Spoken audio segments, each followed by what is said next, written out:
The 2025 SUV lineup has some surprises, and not all of them are good. From poor performance to unexpected issues, these 6 models have left owners regretting their purchase. Find out which SUVs you might want to avoid. 1. 2025 Ford Explorer. First on the list is the 2025 Ford Explorer. Ford has long been known for making reliable, family-friendly vehicles, but this model has some serious flaws. Let's start with the performance. Many owners have found the Explorer to be sluggish and underwhelming. When you're behind the wheel of an SUV, you want that smooth, comfortable ride that feels responsive, especially when driving on highways or taking tight turns. The Explorer doesn't deliver that. The ride can feel clunky and rough, even on smoother roads. The steering is imprecise, making it feel less like an SUV and more like a truck that's hard to control. And then there's the price. Ford's higher-end trims are overpriced for what you get. For example, the Explorer Platinum trim is a premium version, but the tech features are outdated compared to its competitors, and there's not much difference in terms of driving experience. When owners paid more for extra features, they expected a better driving experience and more advanced technology, but they were let down.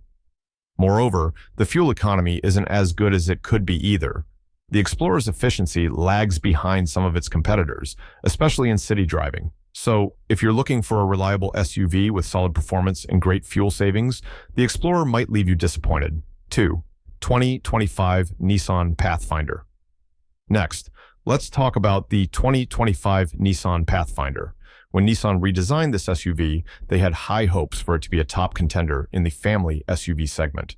However, it has left many owners regretting their purchase. One of the biggest issues with the Pathfinder is its ride quality. The suspension system struggles to absorb bumps, which makes for a bumpy and uncomfortable ride. If you're driving on rough or uneven roads, expect a lot of jarring sensations that make the ride feel rougher than it should. For an SUV that's meant to be comfortable on long road trips or daily commutes, this lack of smoothness can be a deal breaker. And if you're someone who relies on modern tech in your car, the Pathfinder's infotainment system might disappoint you.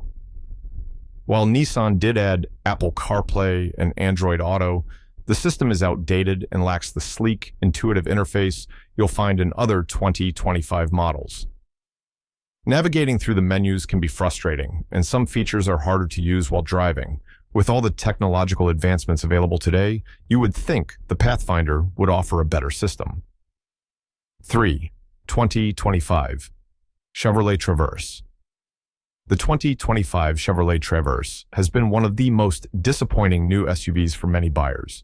While it offers plenty of space and a smooth appearance, it doesn't perform as well as it looks. One of the biggest problems with the Traverse is its fuel economy. With gas prices constantly fluctuating, many SUV owners look for something that won't break the bank at the pump. Unfortunately, the Traverse delivers poor fuel economy for its class. Owners have reported low mileage, especially when driving around town or on short trips. When compared to rivals like the Toyota Highlander or Honda Pilot, the Traverse falls short in terms of fuel efficiency. Then there's the driving experience.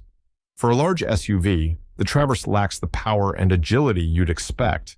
It's sluggish off the line, and when you're merging onto the freeway, it can feel like it's lagging behind. The handling is also a letdown, especially when you need to make sharp turns or drive on curvy roads. Overall, while the Traverse is a great family hauler, it just doesn't bring that driving excitement many buyers are looking for. 4. 2025 Hyundai Palisade. The 2025 Hyundai Palisade seemed like a great option when it was first revealed. With its stylish design and family-friendly features, it attracted a lot of attention. But once owners got behind the wheel, they started to feel regret. Let's talk about the infotainment system. Hyundai went for a more advanced setup in the Palisade, but it's not exactly user-friendly. Many owners have complained that it's complicated and difficult to operate while driving. The system isn't intuitive, and finding the right settings while you're on the road can be frustrating. This distraction can be dangerous and definitely takes away from the enjoyment of the ride. Another downside is the price. Many buyers feel like the Palisade is priced higher than its competitors, but without offering the level of quality and features they expected. Sure, it's a good vehicle, but for the cost, it doesn't necessarily offer the best value. When you compare it to others in the same category, like the Kia Telluride or Toyota Highlander, you might wonder if you're getting your money's worth. 5. 2025 Honda Pilot. Next on our list is the 2025 Honda Pilot. Honda is usually known for making reliable cars, but this year's model didn't quite meet expectations. One of the biggest complaints about the Pilot is the interior quality. The cabin is spacious, but it feels cheap compared to some of its rivals. For a vehicle that is supposed to be in the higher price range, the interior materials feel low-end, and there's a noticeable lack of luxury. If you're expecting a refined, high-end feel when you sit inside, the Pilot might leave you disappointed. Performance-wise, the Pilot is just okay. The engine is capable but doesn't provide the power or excitement that you'd want from a larger SUV. The acceleration is slower than many competitors, and driving it around town can feel sluggish, especially if you're carrying a full load of passengers or cargo. 6. 2025 Toyota Grand Highlander. The 2025 Toyota Grand Highlander was supposed to be a more refined, powerful option for those looking for a reliable family SUV. But many owners have been underwhelmed by its overall performance and features. The biggest issue here is the handling. Many owners have said that the Grand Highlander feels heavy and sluggish on the road, especially compared to more agile options like the Mazda CX-9 or even the Toyota Highlander itself. The driving dynamics are lackluster, and it doesn't feel as responsive or exciting as you'd expect from an SUV in this category.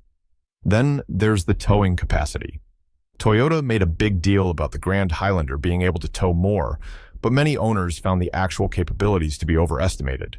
When it came time to tow trailers or heavy loads, the SUV didn't deliver the way it was advertised, which left many owners feeling frustrated. Let us know in the comments if you've ever regretted buying a car or if any of these SUVs surprised you. Don't forget to hit like, subscribe, and share this video with your friends who are also on the hunt for a new ride. Thanks for watching, and we'll see you in the next video.